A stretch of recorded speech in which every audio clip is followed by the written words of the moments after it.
बिहार में एनडीए के खेमे में भगदड़ मची हुई है। ताबड़तोड़ इस्तीफे हो रहे हैं और सबसे बड़ी बात यह है कि नीतीश कुमार के करीबी पूर्व सांसद वो अब तेजस्वी की पार्टी में शामिल हो गए। सवाल अब यह है कि क्या वाकई बिहार का रुझान वो बदल रहा है? क्या बिहार का रुझान तेजस्वी यादव के साथ में है? बिहार का रुझान किसके साथ में है? जरा ये तस्वीरें आप देखिए। आरजेडी के अंदर शामिल हुए हैं जेडीयू के पूर्व सांसद संतोष कुशवाहा, 2 बार के सांसद हैं, नीतीश कुमार के करीबी हैं। और केवल यही नहीं बल्कि उनके साथ में राहुल शर्मा जो कि पूर्व विधायक हैं घोसी से जेडीयू के, वो भी आरजेडी के अंदर शामिल हुए हैं। अजय कुशवाहा पूर्व प्रत्याशी हैं लोजपा के, वो भी जेडीयू में शामिल हुए हैं। और चाणक्य प्रकाश रंजन ये बांका से जेडीयू के सांसद गिरधारी प्रसाद यादव के बेटे हैं। ये चारों आरजेडी में शामिल हो गए, तेजस्वी यादव की पार्टी में शामिल हो गए। इन 4 में से 2 कुशवाहा समुदाय से हैं, एक भूमियार है और एक इसमें यादव है। दरअसल तेजस्वी यादव वो अपने आसपास जिन लोगों का दायरा बना रहे हैं उसमें गैर यादवों की संख्या बढ़ा रहे हैं। और ये सारा फॉर्मूला निकाला इसलिए है कि एमवाई को लेकर के, मुस्लिम यादव को लेकर के जो ठप्पा लगाया जाता है उसकी काट यही है कि आप अपने आसपास बाकी समुदाय से, बाकी जातियों से आने वाले लोगों का वो दायरा बढ़ा दें, उनकी संख्या बढ़ा दें। और जैसे अखिलेश यादव ने किया, ऐसा लगता है कि वही फॉर्मूला यहां पर तेजस्वी यादव बिहार में अपना रहे हैं। और उसमें फॉर्मूला यही है कि अखिलेश यादव ने 2024 के लोकसभा चुनाव के अंदर कई सीटें ऐसी थी जिन पर दलितों को चुनाव में उतार दिया। जनरल कास्ट की सीट थी लेकिन वहां पर दलित को मैदान में उतार दिया। तो वो जो समीकरण अखिलेश यादव ने भिड़ाया और जिसकी वजह से उत्तर प्रदेश में बीजेपी चुनाव हार गई, वही फॉर्मूला यहां पर तेजस्वी यादव बिहार में अपनाते हुए दिखाई दे रहे हैं कि गैर यादवों का जो कुनबा है उसको बढ़ाया जाए। यादव तो आपको वोट देगा ही। और मैं हर बार ये बात कहता हूं कि कोई भी नेता अपनी जाति से चुनाव नहीं जीत सकता है जब तक उसको दूसरी जातियां, दूसरे धर्म के लोग वो वोट नहीं देंगे, तब तक वो चुनाव नहीं जीत सकता है। तो यादव तो तेजस्वी यादव को वोट देंगे ही देंगे। गैर यादव जो कुशवाहा है या पिछड़ा है, अति पिछड़ा है, वो किस तरीके से वोट देते हैं ये महत्वपूर्ण हो जाता है। और एक तरीके से आप ये देखिए कि कुशवाहा समुदाय का जो वोट है, कुशवाहा समाज का जो वोट है, उसमें उपेंद्र कुशवाहा एक पढ़े लिखे सुलझे हुए जो है कुशवाहा समाज से आने वाले नेता थे, लेकिन बीजेपी ने पूरी तरह से किनारे रखा हुआ है, उनकी पूछ नहीं है।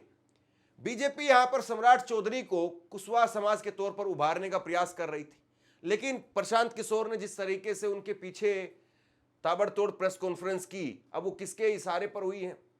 क्या अमित शाह डैमेज करना चाहते थे सम्राट चौधरी को, किसी और को वो लेकर के आना चाहते थे, पता नहीं क्या वजह है।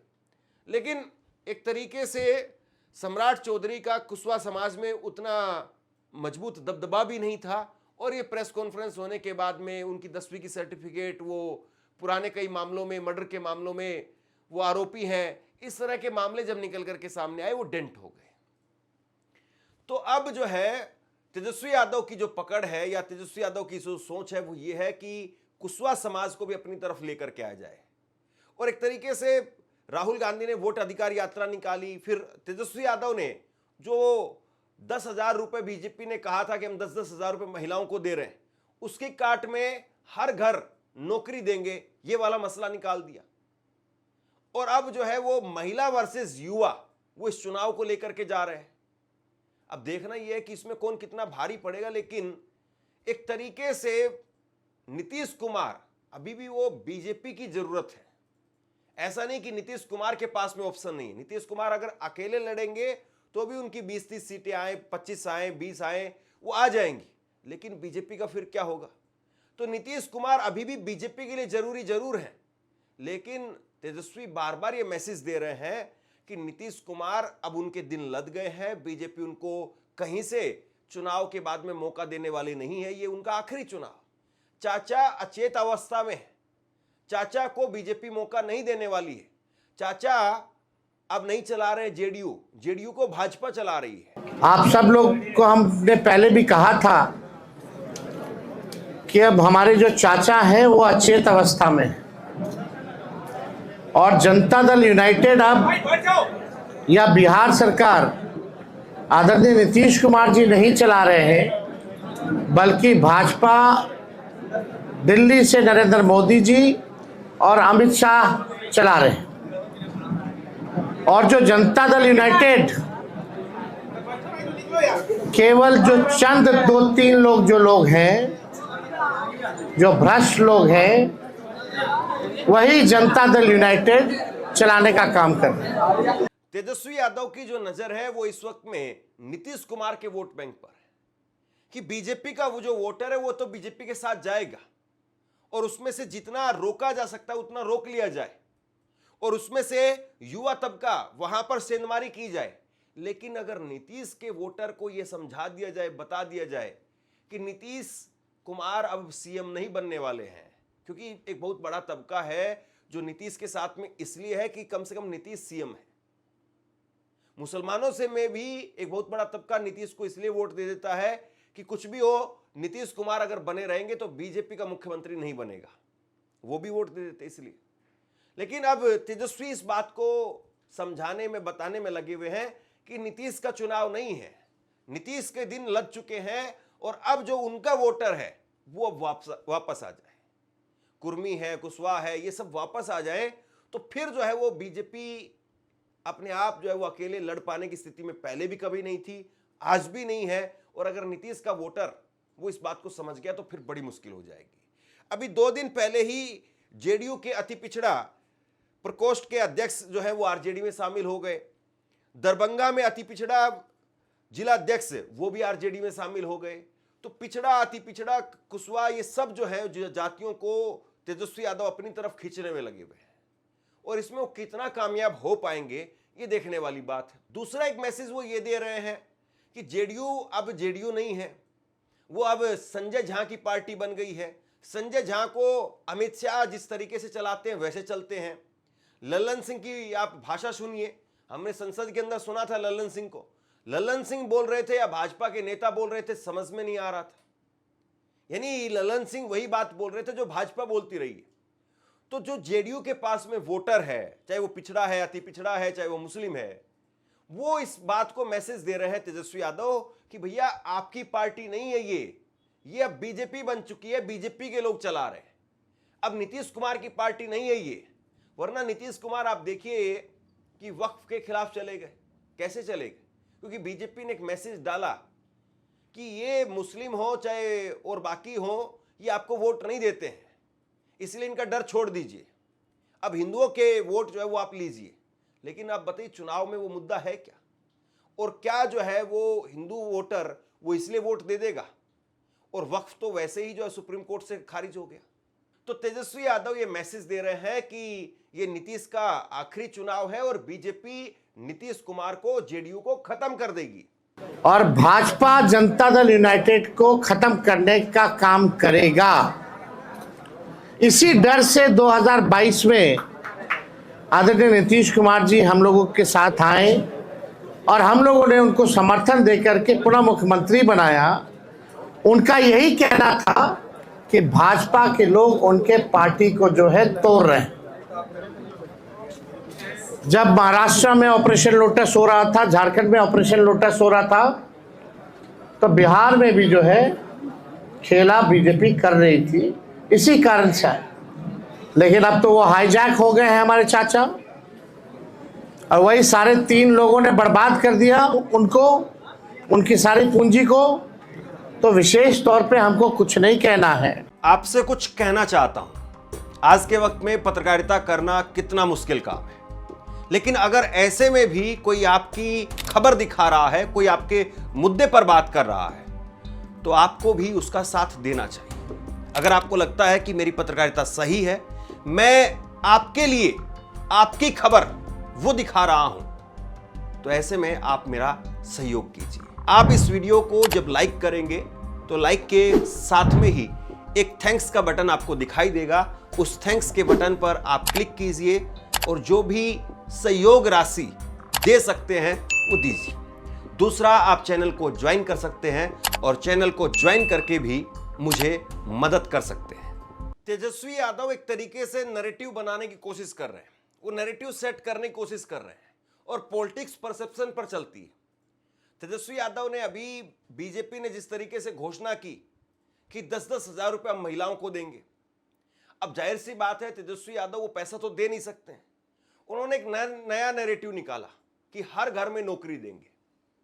अब ये कुल मिलाकर के ऐसा हो गया कि महिला वर्सेस युवा, वो बीजेपी महिलाओं को साधने की कोशिश कर रही थी, तेजस्वी यादव ने युवाओं को साधने का काम किया। तेजस्वी ने कहा कि हम हर घर में एक एक नौकरी देंगे, जिन घरों में नौकरी नहीं है उनमें नौकरी लेकर के जाएंगे। अब जाहिर सी बात है, अगर बेटा समझ जाएगा तो बेटा माँ को भी समझाएगा, पापा को भी समझाएगा। और ऐसे में युवा अगर एक साथ तेजस्वी के साथ में खड़े हो जाते हैं तो फिर नैरेटिव और तेजी से मजबूत होगा।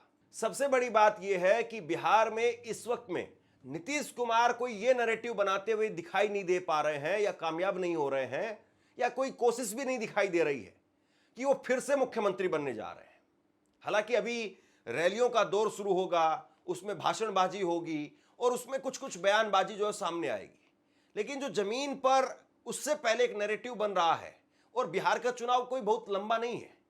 अभी आप देखिए, आज 10 तारीख हो चुकी, 11 तारीख हो चुकी है और 15 तारीख तक जो है वो पार्टियों का सीट शेयरिंग का जो है फॉर्मूला सामने आएगा कि कौन कहां पर कितनी सीटों पर चुनाव लड़ रहा है। फिर उसके बाद में दिवाली आ जाएगी, फिर बिहार में छठ पूजा अलग से स्पेशल चलती है तो छठ पूजा हो जाएगी। कुल मिलाकर के जो पीक पर माहौल होगा, पीक पर चुनाव चलेगा, मुझे लगता है कि पीक पर चुनाव चलेगा 30 तारीख से लेकर के और 11 तारीख तक। कुल मिलाकर के 11 से लेकर के आप 15 दिन खींच करके लगा लीजिए कि 15 दिनों का चुनाव है। और 15 दिनों के चुनाव में छठ के बाद में ताबड़तोड़ जो है वो प्रयास होगा, ताबड़तोड़ तरीके से रैलियां चलेगी। उन 15 दिनों में चुनाव चलेगा, बाकी के ये दिन तो ऐसे ही निकल जाएंगे। तो ऐसे में तेजस्वी यादव पार्टी के अंदर नेताओं को शामिल करा रहे हैं। हालांकि जब ये सीट शेयरिंग की बात होती है, टिकटों का ऐलान होता है, तब इस तरीके से भगदड़ मचती है। इधर से भी कुछ नेता छोड़ करके उधर जाएंगे, उधर के नेता छोड़ करके इधर आएंगे। लेकिन परसेप्शन के मामले में आप क्या मैसेज दे रहे हैं कि आपके पास में कद्दावर नेता छोड़ करके इसलिए आ रहे हैं क्योंकि आप सरकार बनाने जा रहे हैं। एक कहावत कही जाती है कि जहाज डूबने वाला होता है तो उससे पहले लोग कूद करके भागने लगते हैं वहां से। तो क्या आप जेडीयू का जहाज, नीतीश का जहाज जो 20 साल से चल रहा था बिहार में, तो क्या अब उसमें अब दरार पड़ चुकी है, नाव जो डूबने वाली है और इसीलिए लोग उसमें से पहले ही अपनी जान बचाने के लिए कूद रहे हैं? और क्या तेजस्वी यादव, उनका जहाज, उनका सूर्योदय होने वाला है इसलिए उस खेमे में उस तरफ लोग जा रहे हैं? और क्या तेजस्वी यादव ये नैरेटिव लोगों तक पहुंचा पाएंगे कि बीजेपी वो पिछड़ा अति पिछड़ा इन सबको खत्म कर रही है? देखिए, चिराग पासवान को ये बयान देना पड़ गया कि एक पूरन सिंह आईपीएस हैं, उनकी मौत हुई है, उस मामले के अंदर चिराग पासवान को बयान देना पड़ गया। चंडीगढ़ के अंदर हरियाणा बैच के 2001 के सीनियर आईपीएस अधिकारी पूरन सिंह, उनकी मौत हुई है। उन्होंने खुद से जो है अपने रिवॉल्वर से अपने जीवन को समाप्त कर लिया। लेकिन उस मामले में यह सामने आया कि दलितों के साथ में किस तरीके से अत्याचार किया जा रहा है। भाजपा की डबल इंजन की सरकार है और एक सीनियर आईपीएस अधिकारी, उसको मंदिर के अंदर घुसने नहीं दिया जा रहा है। यह उनकी पत्नी ने कहा। उनके पिताजी बीमार थे, छुट्टी नहीं दी गई। ट्रांसफर पोस्टिंग में एससी कैटेगरी के, एसटी कैटेगरी के जितने भी आईएएस आईपीएस अधिकारी, उनका ट्रांसफर नहीं हो पा रहा, जनरल के हो जाते हैं।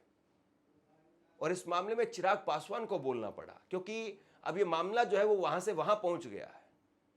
बीजेपी कोशिश कर रही थी कि I love Mahadev, I love Muhammad वाला मामला यहां आ जाए, वो नहीं आया। आईपीएस पूरन का मामला वो बिहार पहुंच गया है। चिराग पासवान, उन्होंने बयान दिया और कहा कि जिस तरह से आईपीएस अधिकारी वाई पूरन कुमार के साथ में ये दुर्घटना घटी है, यह दर्शाता है कि आजादी के इतने वर्षों के बाद भी मानसिकता वाले, ऐसी मानसिकता वाले लोग देश में और व्यवस्था में मौजूद हैं जो आज भी जात, धर्म और मजहब के आधार पर उत्पीड़न करते हैं। इस घटना ने पूरे समाज को झकझोर करके रख दिया है। आज मेरी हरियाणा के मुख्यमंत्री से बात हुई है, स्वर्गीय वाई पूरन कुमार की पत्नी से भी बात हुई। मैंने इस भावना को न केवल मुख्यमंत्री तक पहुंचाने का काम किया है, बल्कि केंद्रीय गृह मंत्री अमित शाह तक भी पहुंचाने का काम किया है।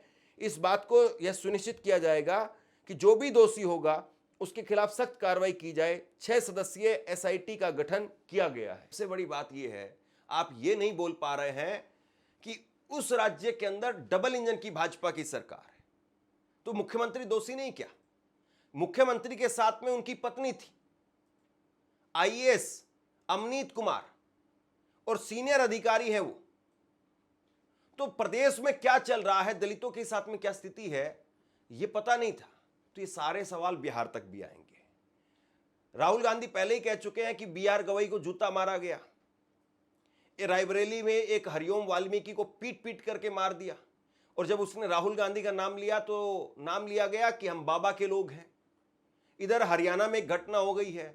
ये सारी घटनाएं कहां से चल करके आ रही है? कहीं ना कहीं भाजपा से ही निकल करके आ रही है। और ये सारी घटनाएं अब 15 दिन के बाद में आपको बिहार में गूंजती हुई दिखाई देंगी। और तब जाकर के जो नैरेटिव है, जो अभी तेजस्वी यादव सेट करने में लगे हुए हैं, पिछड़ा अति पिछड़ा दलित, ये सब, तब जाकर के वो नैरेटिव जिस तरीके से बिल्डअप होगा, मजबूत होगा, बीजेपी के पास में उसकी काट क्या है? बीजेपी दलितों को लेकर के क्या बताएगी? बीजेपी पिछड़ों को लेकर के, अति पिछड़ों को लेकर के क्या बताएगी? बीजेपी की अभी टिकटों का ऐलान नहीं हुआ है। अभी कौन कितनी सीटों पर लड़ेगा, इस बात का ऐलान संभवतः आज होगा। चिराग पासवान वो 25 सीटों के आसपास मान जाएंगे, ये कहा जा रहा है। लेकिन देखिए, चिराग पासवान कहीं जाना ही नहीं था। वो केवल इधर उधर प्रेशर की पॉलिटिक्स कर रहे थे। ऐसे ही जो है वो जीतन राम मांझी, वो भी प्रेशर की इधर उधर से पॉलिटिक्स कर रहे थे। जीतन राम मांझी हो, चिराग पासवान हो, इनको पता है कि कहीं पर कुछ होना ही नहीं है, और बस केवल बयानबाजी थी कि किसी तरीके से हो जाए। अब आज कितनी सीटें इनकी निकल करके सामने आएगा, वो पता चल जाएगा कि कौन कितनी सीटों पर चुनाव लड़ रहा है। प्रशांत किशोर ने अपनी पहली 51 सीटों की लिस्ट जारी कर दी। 51 में से 49 पहली बार चुनाव लड़ेंगे, यानी 96%। 2 हैं जिसमें एक पूर्व विधायक है, एक बसपा की टिकट पर चुनाव लड़ी एक महिला है, वो है। तो ऐसे में प्रशांत किशोर क्या वोट काट पाएंगे? प्रशांत किशोर क्या कोई बहुत मजबूत नैरेटिव दे पा रहे हैं? 51 सीटों पर आप अपने उम्मीदवारों की घोषणा कर देते हैं, और उनमें से जिताऊ उम्मीदवार कितने हैं?